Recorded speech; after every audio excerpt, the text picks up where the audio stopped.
He'd reached the end of a long custody battle, and now finally he was taking his daughter home where she would be safe. But as he went on board the plane, he discovered he was in an even more desperate situation than before. The airport staff insisted on speaking with him privately. Hello, wonderful people. I'm Jamie Buck from WonderBot. And here is Airline rejects dad with baby, then he discovers letter in pocket.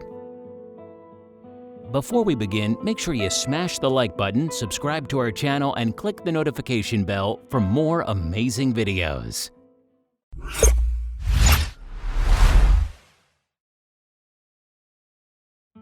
Rubin Swift breathed a sigh of relief. His daughter had just been born, and the long labor went better than doctors had hoped. The Ohio father was away from home in Phoenix, although it didn't matter to him at the moment. All he cared about was his new baby. But his anxiety would soon rocket back to the surface. Rubin and his ex weren't on good terms, and during the pregnancy, the pair battled over custody for little Ruandria. And after many lawyers and late nights, Rubin had finally won. He left the Banner University Medical Center with the baby in his arms and headed straight to the airport to take her home to Ohio. But unbeknownst to him, fate was about to throw Rubin for a loop. Rubin could feel himself welling up. Could this 9-month saga finally be over? With the 4-day-old cradled tightly in his arms, Rubin got in line to board the plane to start their new life together. He already called ahead to let the airline know he'd be flying with the newborn, so Rubin was more than a little confused when airport staff asked him to step to one side. Rubin was not going to risk an issue with the flight home from a strange city, so he made sure the hospital signed and stamped every document he needed to check all the airline's boxes. But as the flight attendant explained to him why they would not be able to fly, Rubin's eyes widened.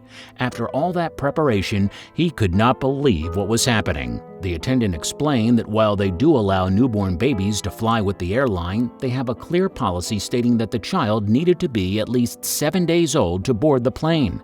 3 more days were all that stood between Rubin and Ruandria being at home with their family. But the desperate father had no money for a hotel and no idea what to do. The first thought that crossed Rubin's mind was that he might be able to just wait out the 3-day period with Ruandria in the terminal. As he sat outside the gate, racking his brain for a solution, he quickly discovered that wouldn't be possible when security told him that he'd have to find somewhere to spend the night with such a young child. But then an idea came to him. If Rubin could just get a copy of the birth certificate from the hospital, he might be able to alter the date of birth and start making his way home to Ohio.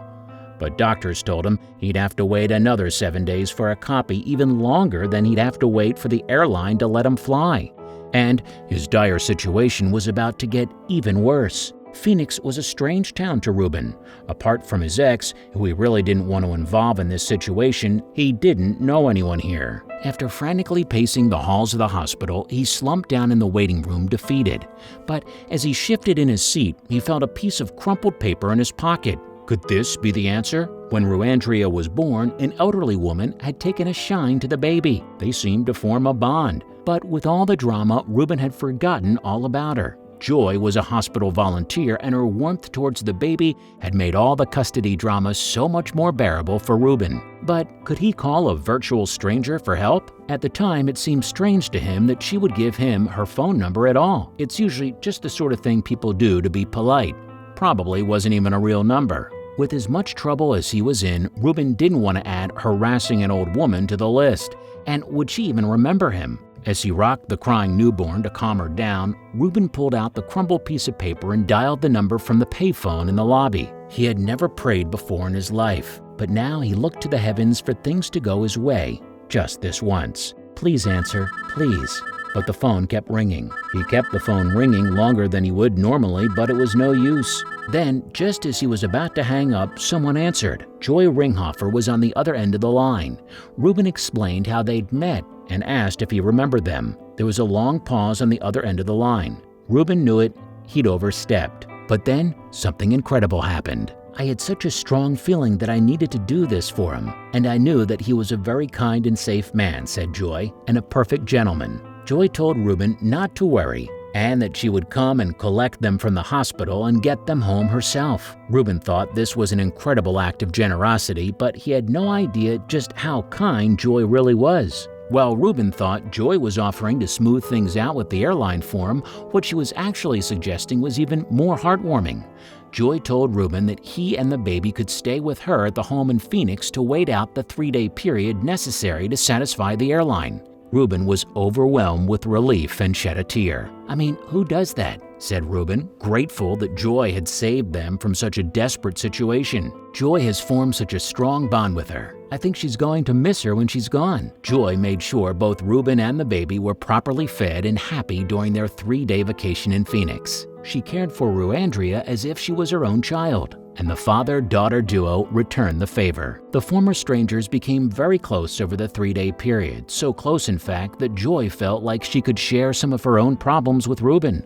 The 78-year-old explained that her husband had recently passed away from Parkinson's disease and that she needed to lay some flowers at the cemetery. Rubin knew just what to do. Knowing that visiting her husband would have been difficult for her, Rubin and the baby went with her as a shoulder to cry on. At that moment, Rubin realized they had formed a family of sorts, and that Joy would always be Ruandria's honorary grandmother. And when they eventually got to the airport, things only got better. After driving them to the gate, Joy spoke with the airline and demanded that they waive the cost of changing Rubin's and Ruandria's tickets. Seeing that she clearly meant business, the airline obliged, and even offered Rubin an upgrade as to not incur the wrath of the feisty pensioner. Rubin learned an important lesson during his daughter's first days on this earth that he would take with him into his new life as a father.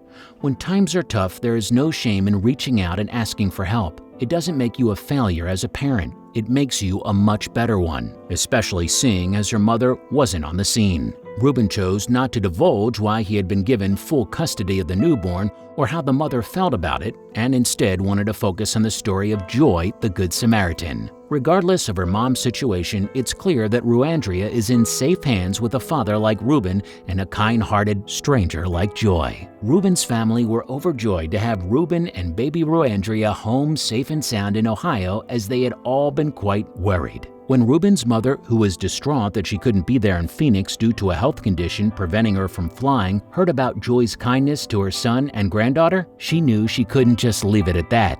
She had to find some way to repay her. A few weeks later, Joy returned home to find a beautiful bouquet of flowers waiting for her. And there was a note. It read, "In this crazy world, it warms my heart to know compassion is still alive and well." Rubin and Ruandria vowed to return to see Joy again once they had settled, as the whole incident had left them filled with hope. "Let's hope that we can all return to a time when we all cared about one another," he mused. Would you help a stranger that needed help if they approached you out of the blue like that?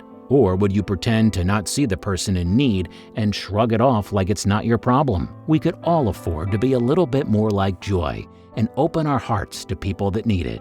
Wouldn't that make the world a better place?